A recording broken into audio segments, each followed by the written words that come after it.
Hello students, आज का हमारा क्लास है क्लास 12th का जो हिंदी का पाठ्य पुस्तक है जिसका नाम है दिनगत। उसके गद्य खंड में एक काफ़ी ही खूबसूरत चैप्टर है जिस चैप्टर का नाम क्या है, जूठन। इस चैप्टर को लिखा गया है ओम प्रकाश वाल्मीकि के द्वारा। वास्तव में ये जो चैप्टर है जूठन, ये उनकी आत्मकथा से लिया गया है। ओम प्रकाश वाल्मीकि की जो आत्मकथा है उसी का ये एक छोटा सा भाग है जूठन, ठीक है, जो बड़ा ही खूबसूरत और मार्मिक चैप्टर है। इस चैप्टर में ओम प्रकाश वाल्मीकि के जीवन के संघर्षों के बारे में, उतार चढ़ाव के बारे में बड़ा ही वर्णित है। कुछ बहुत ही अनछुए पहलू दिए गए हैं। लेकिन चैप्टर को शुरू करेंगे उससे पहले सबसे पहले हम लोग क्या करते हैं, एक बार लेखक के परिचय को देख लेते हैं। तो जूठन चैप्टर है जिसके लेखक का नाम है ओम प्रकाश वाल्मीकि और जिनका जन्म हुआ है 30 जून 1950। 30 जून 1950 को इनका जन्म हुआ है। जन्म स्थान है बरला, मुजफ्फरनगर, उत्तर प्रदेश, ठीक है। बरला, मुजफ्फरनगर, उत्तर प्रदेश इनका जन्म स्थान है। कह रहा है कि ओम प्रकाश वाल्मीकि जो है, इनके माता का नाम है मुकुंदी देवी और पिता का नाम है छोटनलाल। यदि बात किया जाए शिक्षा का, तो ओम प्रकाश वाल्मीकि की जो शिक्षा हुई 1992 में, 1992 में वो श्रीनगर विश्वविद्यालय से हिंदी में एमए किए, ठीक है, हिंदी में एमए किए। श्रीनगर विश्वविद्यालय से हिंदी में उन्होंने एमए किया 1992 में। उससे पहले तक प्रारंभिक शिक्षा गांव के आसपास ही हुई थी। इनको एक दो सम्मान भी मिला, जैसे डॉक्टर अंबेडकर राष्ट्रीय पुरस्कार, डॉक्टर अंबेडकर राष्ट्रीय पुरस्कार इनको मिला 1993 में, 1993 में। परिवेश सम्मान पुरस्कार भी मिला 1995 में और जयश्री सम्मान भी मिला 1996 में। कथाक्रम सम्मान भी इनको एक मिला, कब मिला, 2000 में इनको मिला। यदि हम लोग इनकी कृतियों की बात करेंगे, यदि हम लोग इनके कार्यों की बात करेंगे, तो इनका जो सबसे महत्वपूर्ण कार्य है, इनका जो सबसे महत्वपूर्ण कृति है जिसका नाम क्या है, जूठन, ठीक है। कथाक्रम सम्मान, जयश्री सम्मान। तो जूठन इनकी एक फेमस कृति है जो इनकी आत्मकथा है। उसके अलावा इन्होंने लिखा सलाम घुसपैठिया, जो इनका एक कहानी संग्रह है। सदियों का संताप इन्होंने लिखा। बस बहुत हो चुका अब और नहीं, ये इनका एक कविता संकलन है ना, कविता संकलन है। दलित साहित्य का संदर्भ शास्त्र, दलित साहित्य का संदर्भ शास्त्र, ये भी इनकी कृति है। तो ये दो चार इनकी महत्वपूर्ण कृतियां हैं। जूठन जिनकी आत्मकथा है, सलाम घुसपैठिया कहानी संग्रह है, सदियों का संताप है, बस अब बहुत हो चुका अब और नहीं इनका कविता संग्रह है, और इसके अलावा दलित साहित्य का सौंदर्य शास्त्र। कह रहा है कि ओम प्रकाश वाल्मीकि ने महाराष्ट्र में मेघदूत नाम की संस्था, मेघदूत नाम की नाट्य संस्था स्थापित की, है ना। मेघदूत नाम की नाट्य संस्था की स्थापना ओम प्रकाश वाल्मीकि ने किया, कहाँ पे, महाराष्ट्र में। तो ये था ओम प्रकाश वाल्मीकि के बारे में उनका परिचय। अब हम लोग इस चैप्टर को, जूठन को समझने का प्रयास करते हैं सारांश के माध्यम से, ठीक है। जूठन पाठ का सारांश के माध्यम से हम लोग क्या करेंगे कि इस पाठ को समझेंगे। अच्छा चैप्टर है, आप विस्तृत जानकारी के एक बार पूरा चैप्टर पढ़ लीजिए। हम लोग यहाँ सारांश के माध्यम से मोटा मोटी इस चैप्टर के बारे में आइडिया लगाने की कोशिश करेंगे कि इस चैप्टर में आखिर बात क्या किया गया है। कह रहा है कि ओम प्रकाश वाल्मीकि हिंदी में दलित आंदोलन से जुड़े महत्वपूर्ण रचनाकार हैं। उनके साहित्य में महज आक्रोश और प्रतिक्रिया से भरे समता, न्याय और मानवीयता पर टिकी एक नई पूर्णोत्तर सामाजिक चेतना और संस्कृति बोध की आहट है।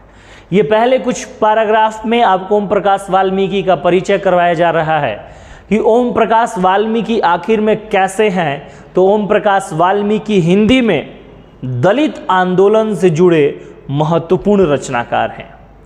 उनके साहित्य में एक प्रकार की आक्रोश है, प्रतिक्रिया है, साथ में वो समता, न्याय और मानवता का भी बात करते हैं और वो एक नई सामाजिक चेतना की बात करते हैं जिस सामाजिक चेतना में अमीरी गरीबी का कोई भेदभाव न हो। कह रहा है कि ओम प्रकाश वाल्मीकि की आत्मकथा जिसका नाम क्या है, जूठन, ने लोगों का ध्यान अपनी ओर आकृष्ट किया था। इन्होंने जब अपनी आत्मकथा प्रकाशित की तो उस आत्मकथा ने सारे लोगों का ध्यान अपनी ओर आकृष्ट किया।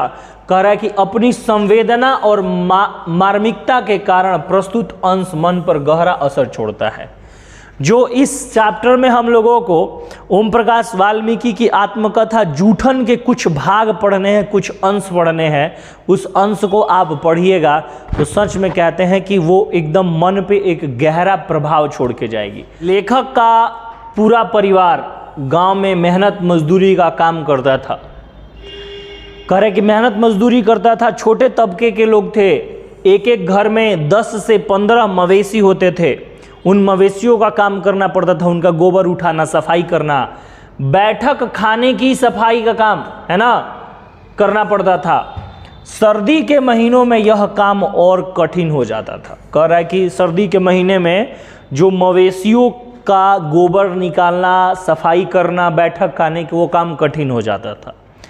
क्योंकि प्रत्येक सर्दी के मौसम में सर्दी से बचने के लिए मवेशियों को बड़े बड़े दलानों में बांधा जाता था और नीचे या तो पुआल बिछा दिया जाता या गन्ना का जो आप देखें ना, गन्ना का ऊपर का जो पत्ता होता है उसे बिछा दिया जाता ताकि मवेशियों को ठंडा ना लगे।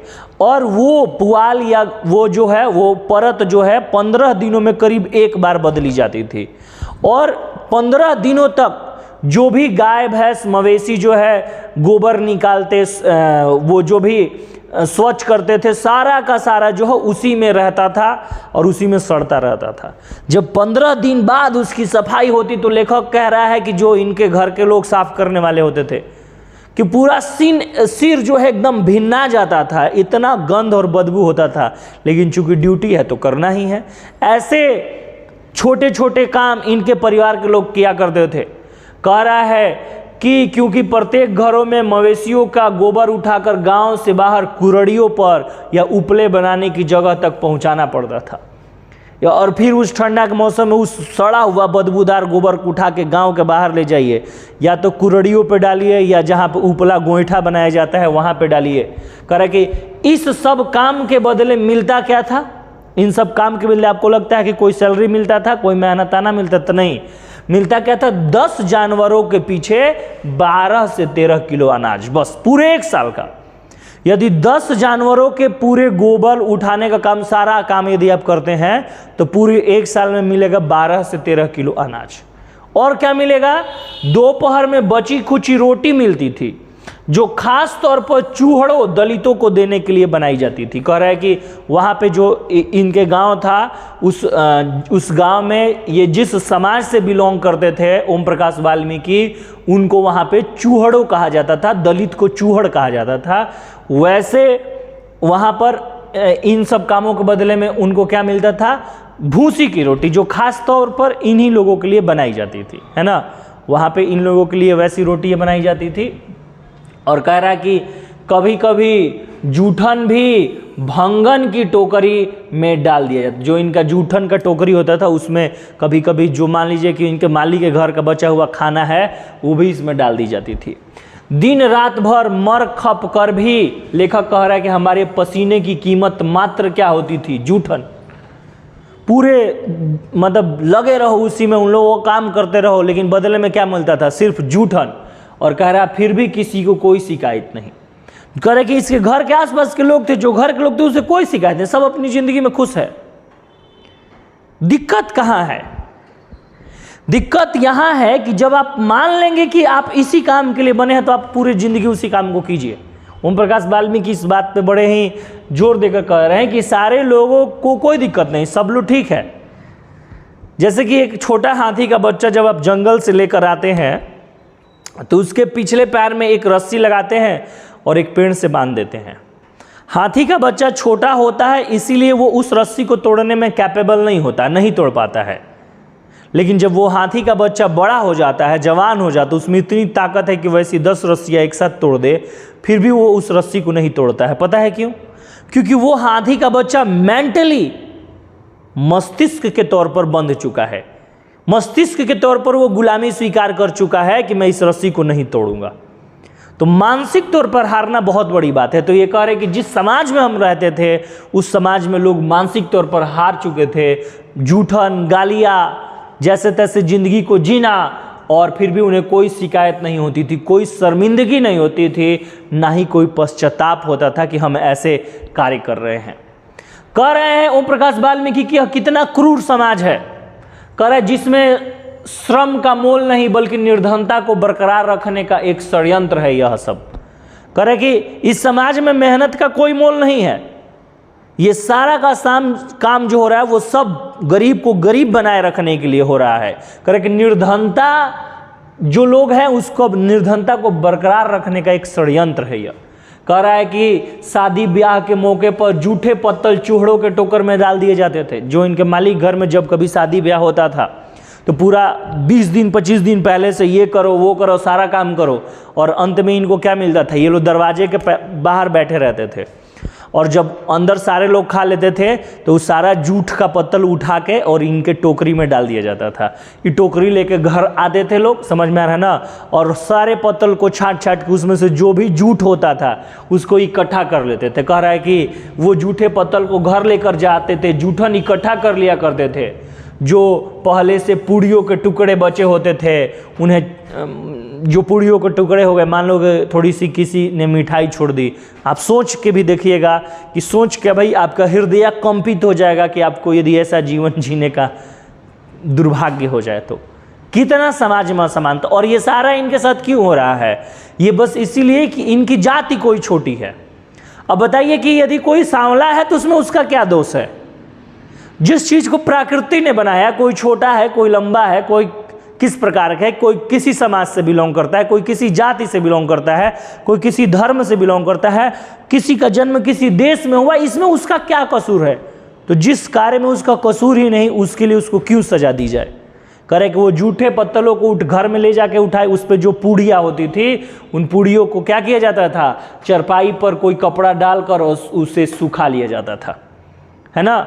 और लेखक पूरा विस्तृत पढ़िएगा चैप्टर में तो वर्णन करता है कि उन पूड़ियों की सुरक्षा के लिए मैं डंडा लेकर बैठता था, क्योंकि जरा सी नज़र हटी तब तक कौवे या कुत्ते वो सारे पूड़ियों को चट कर जाएंगे, है ना। तो उसका वो रखवाली करता था, उस पूड़ियों को सुखा लिया जाता था। कह रहा कि मिठाइयाँ जो इकट्ठी होती थी वे कई कई दिनों तक, अथवा बड़ी बारातों की मिठाइयाँ कई कई महीनों तक आपस में चर्चा करके लोग खाते रहते थे।